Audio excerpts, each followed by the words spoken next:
Sean bienvenidos a un nuevo episodio del Jurado del Diablo. En esta ocasión daré un giro de 180 grados en el formato de este podcast. Buscaré hacer de la historia en turno algo entretenido, divertido y capaz de ser asimilado por todos.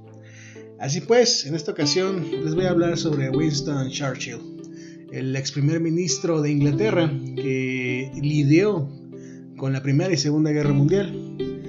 En la primera fue estratega, fue encargado de llevar a cabo la estrategia militar, y en la Segunda Guerra Mundial fue primer ministro. Yo soy Jonas Eves y damos inicio. Para redactar este guión, utilicé como fondo musical el álbum de Abbey Road de los Beatles de 1969. Aunque discordante en la época del personaje en cuestión, me traslada al Reino Unido, a la Inglaterra libre que este hombre le heredó al mundo. Comencemos con la presentación de Sir Winston Leonard Spencer Churchill, hijo de Lord Randolph Churchill y Jenny Jerome. Nació en el Palacio de Blenheim, en el condado de Oxfordshire, Inglaterra, el 30 de noviembre de 1874. A manera de dato inútil les diré que fue un lunes.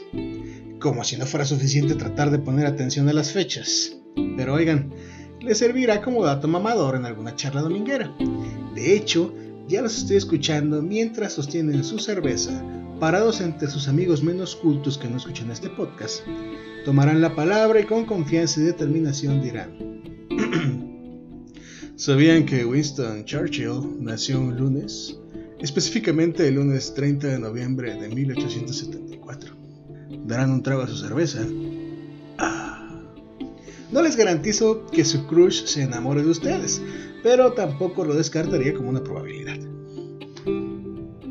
Debido a su privilegio, Winston fue enviado a un colegio costoso que implicó alejarse de casa y dejar atrás el apego que había desarrollado por su madre. No soportaba estar lejos de la jefecita, así que tradujo su sufrimiento en rebeldía, lo cual lo llevó a ser incluido en grupos de alumnos con más atraso. Educación especial, le dicen en estos tiempos. Pero no era ningún tonto. De hecho, uno de sus maestros declararía sobre él, cito: no era un muchacho fácil de manejar. Cierto que su inteligencia era brillante, pero solo estudiaba cuando quería y con los profesores que merecían su aprobación. En este punto, nuestra línea de tiempo ya se encuentra en 1888. Hablamos de que Winston tenía 14 años en dicha época. A sus 19 años, en 1893, luego de que en 2 veces consecutivas falló en los exámenes de ingreso a la Academia Militar de Sandhurst, la tercera fue la vencida, y una vez dentro de la institución demostró la capacidad del ser humano de cambiar. Su singular terquedad, su intrepidez y su espíritu indomable no lo abandonaron, pero su instinto de rebeldía comenzó a desaparecer. Trabajaba con perseverancia, era estudioso y serio en las clases, por lo cual muy pronto se destacó entre los alumnos de su nivel. En 1894 se gradúa a la edad de 20 años entre los 10 mejores de su generación. Para 1895 se enlista en el 4º Regimiento de Husares, obteniendo el cargo de segundo teniente a la edad de 21 años. ¿Ustedes qué estaban haciendo a los 21 años? Aquí combatiría en la Guerra de Cuba. En 1898 sería asignado a la India. En este mismo año se afiliaría al Partido Conservador y para 1899 fue designado a Sudán. Luego de esta etapa belicosa, aprendió sobre la guerra todo lo que no había encontrado en los libros, especialmente cuestiones prácticas de estrategia que más tarde le servirían para hacer frente a los enemigos de Inglaterra. No obstante, la vida militar no tardó en cansarlo. Renunció a ella para dedicarse a la política.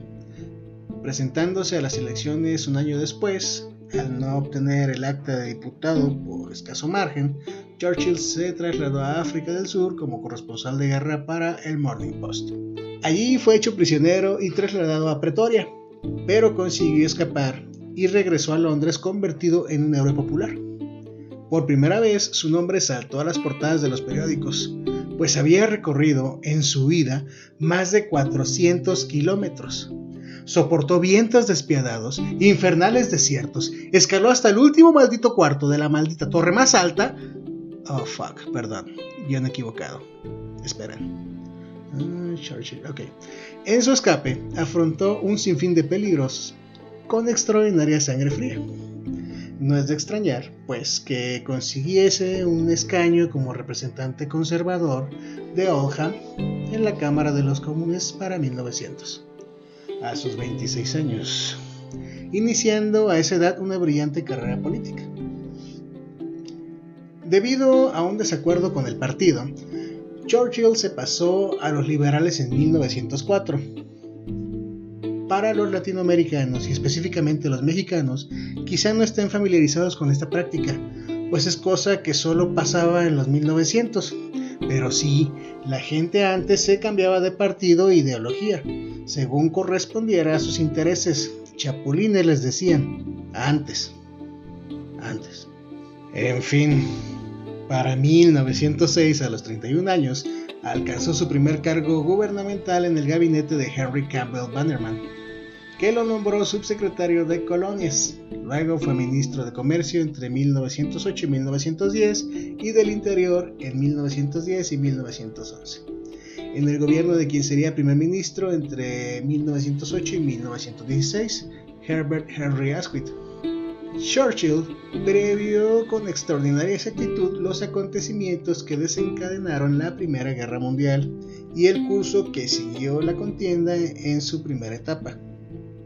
Sus profecías, consideradas disparatadas por los militares, se convirtieron en realidad y sorprendieron a todos por la clarividencia con que habían sido formuladas. Inserta el meme, eso no lo viste venir. En 1911, el primer ministro Asquith lo nombró Lord del Almirantazgo. Churchill se dedicó inmediatamente a realizar una detallada reorganización del ejército de su país. Primero se propuso hacer de la Armada Británica la primera del mundo, cambiando el carbón por el petróleo como combustible de la flota y ordenando la instalación en todas las unidades de cañones de gran calibre. Y por último, decidido a contrarrestar el temible poderío alemán, impulsó la construcción de los primeros acorazados terrestres, consiguiendo que el tanque empezase a ser considerado imprescindible como instrumento bélico. Ante el fracaso de la batalla de los Dardanelos en 1915, se vio obligado a dimitir. Se reincorporó al ejército y luchó en el frente occidental como comandante y teniente coronel. En 1916, en plena guerra, cayó el gobierno de Herbert Henry Asquith, que fue sustituido por David Lloyd George. El nuevo primer ministro llamó de nuevo a Churchill para integrarlo en su gabinete, primero como ministro de Armamento en 1917 y luego para la cartera de Guerra y Aire de 1918. Finalizada la Primera Guerra Mundial, Winston Churchill sufrió las consecuencias de la reacción de la posguerra y durante un tiempo fue relegado a un papel secundario dentro de la escena política. En 1924 se reconcilió con los conservadores y un año después fue puesto al frente del Ministerio de Hacienda en el gobierno de Stanley Baldwin. Era una época de decadencia económica, inquietud, descontento laboral y aparatosas huelgas. Y el conservadurismo obstinado de que hacía gala Churchill no contentó ni siquiera a sus propios colegas. Todo el mundo estaba cansado de él y su popularidad descendió de forma inimaginable años antes. Entre 1929 y 1939, Winston Churchill se apartó voluntariamente de la política y se dedicó principalmente a escribir y a cultivar su afición por la pintura bajo el seudónimo de Charles Morin. En una ocasión, Pablo Picasso opinó con respecto del trabajo de Churchill. Cito: "Si este hombre fuese pintor de oficio, podría ganarse muy bien la vida". Churchill siguió perteneciendo al Parlamento, pero durante esos años careció prácticamente de influencia. Recobró protagonismo cuando, al observar la creciente amenaza que constituía Adolf Hitler, proclamó la necesidad urgente de que Inglaterra se rearmase y emprendió una lucha solitaria contra el fascismo emergente. En reiteradas ocasiones, tanto en la Cámara como en sus artículos periodísticos, denunció vigorosamente el peligro nazi ante una nación que, una vez más, parecía aquejada de una ceguera que podía acabar en tragedia. Tras la firma en 1938 del Acuerdo de Múnich, en el que Gran Bretaña y Francia cedieron ante el poderío alemán, la gente se dio cuenta nuevamente de que Churchill había tenido razón desde el principio. Hubo una docena de ocasiones en las que hubiera sido posible detener a Hitler sin derramamiento de sangre, según afirmarían después los expertos. En cada una de ellas, Churchill abogó ardorosamente por la acción, pero a pesar de la energía desplegada, sus avisos habían sido ignorados por el gobierno. El 1 de septiembre de 1939, el ejército nazi entró con centellante precisión en Polonia. 2 días después, Francia e Inglaterra declararon la guerra a Alemania, y por la noche, Churchill fue llamado a desempeñar su antiguo cargo en el almirantazgo por el primer ministro Neville Chamberlain, que hasta entonces había intentado una inútil política de apaciguamiento frente a Alemania. Todas las unidades de la flota recibieron por radio el mismo mensaje: Winston ha vuelto con nosotros. Los mismos diputados que una semana antes lo combatían con saña, lo aclamaron de pie cuando hizo su entrada en el Parlamento, pero aquella era una hora amarga para la historia del reino. La nación estaba mal preparada para la Segunda Guerra Mundial, tanto material como psicológicamente.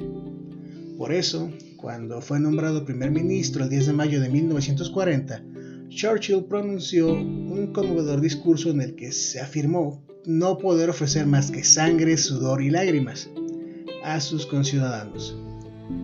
El pueblo británico aceptó el reto y convirtió tan terrible frase en un verdadero lema popular durante 5 años.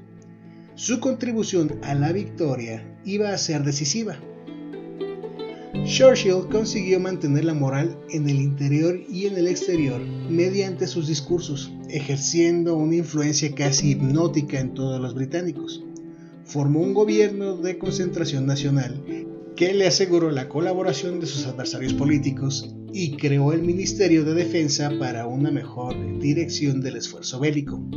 Cuando Francia quedó totalmente sometida al dominio de Hitler, y mientras los Estados Unidos seguían proclamando su inamovible neutralidad, Churchill convocó una reunión de su gabinete y con excelente humor dijo: «Bien, señores, estamos solos. Por mi parte, encuentro la situación en extremo estimulante». Por supuesto, Churchill hizo todo lo posible para que Estados Unidos y la URSS entrasen en la guerra, lo que consiguió en breve tiempo. Mantuvo estrecho contacto con el entonces presidente de Estados Unidos, Franklin D. Roosevelt.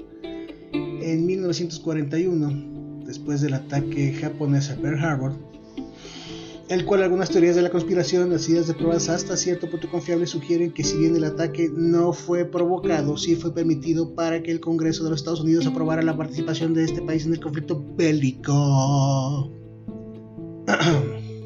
Consiguiente, los norteamericanos declararon la guerra al Japón e incorporaron su valiosísimo potencial militar al bando aliado.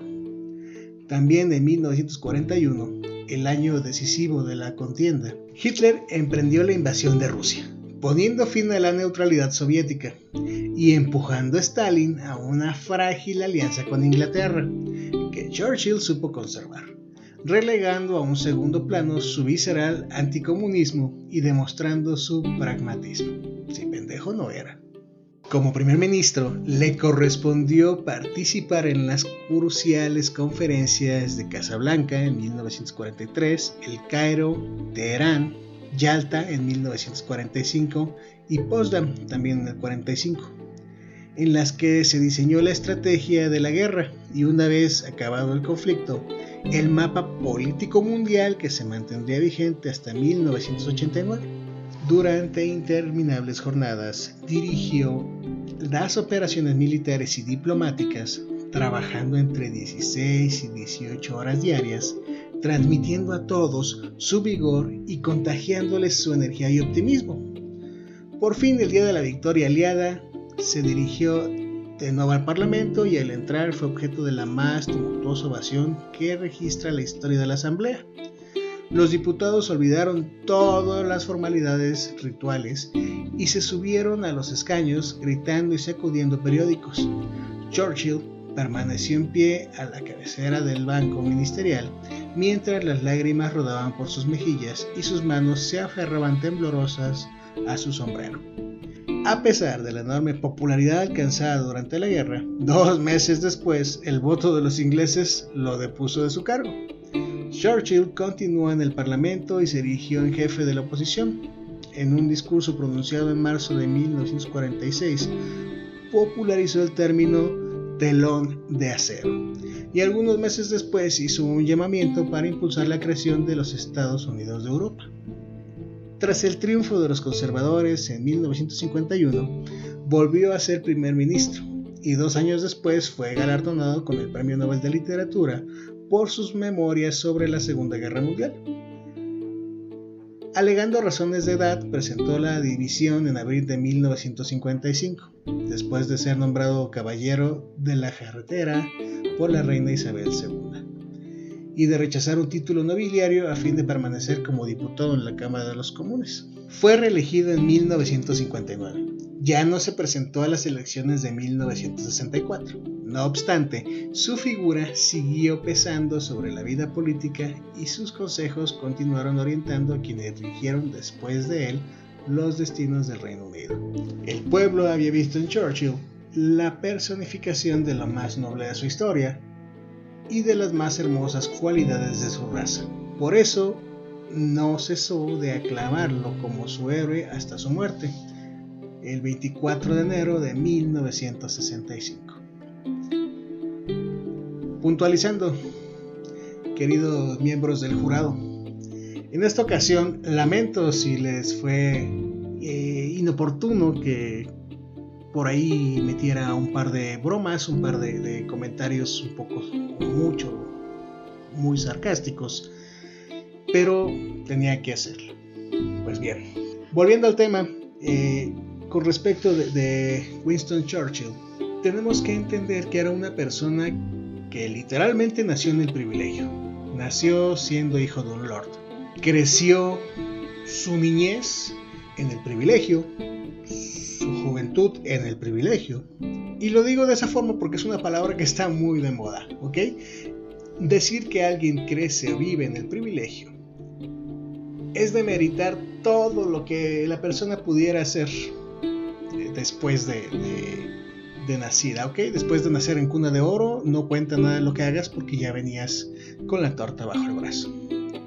Bien, Winston se lo ganó. Se ganó ser el personaje que es hoy en día. Sí tenía sus demonios, tenía su lado negativo, tenía su mentalidad muy cuadrada con respecto al conservadurismo. Pero si algo hay que alabarle a este hombre es que definitivamente supo lidiar con la situación de la Segunda Guerra principalmente. Supo forjar alianzas, supo unificar a enemigos naturales como lo eran Estados Unidos y la Unión Soviética. Y al final del día, no él, sino los héroes caídos en los campos de batalla obtuvieron la victoria. Pero la determinación de un líder como él fue lo que trajo al final del día la paz. Que quizá esa paz hubiese sido similar si el bando contrario hubiese ganado y no hubiera existido alguien que les llevara la contraria. Ya saben, la historia se escribe o la escribe quien gana. Finalmente, si les ha gustado este episodio, los insto a suscribirse al podcast, así como seguirnos en nuestras redes sociales, @eljoradodeldiablo en Facebook y YouTube. En Instagram pueden encontrarme como Soy Aceves John. No olviden dejar un like y sus comentarios, sobre todo comentarios en esta ocasión que ha habido un cambio en el formato. Los invito a dudar de todo cuanto les he enseñado. Asegúrense de siempre ver las dos caras de la moneda. Vivan plenos, vivan bien. Yo soy John Aceves y esto fue El Jurado del Diablo. Hasta la próxima.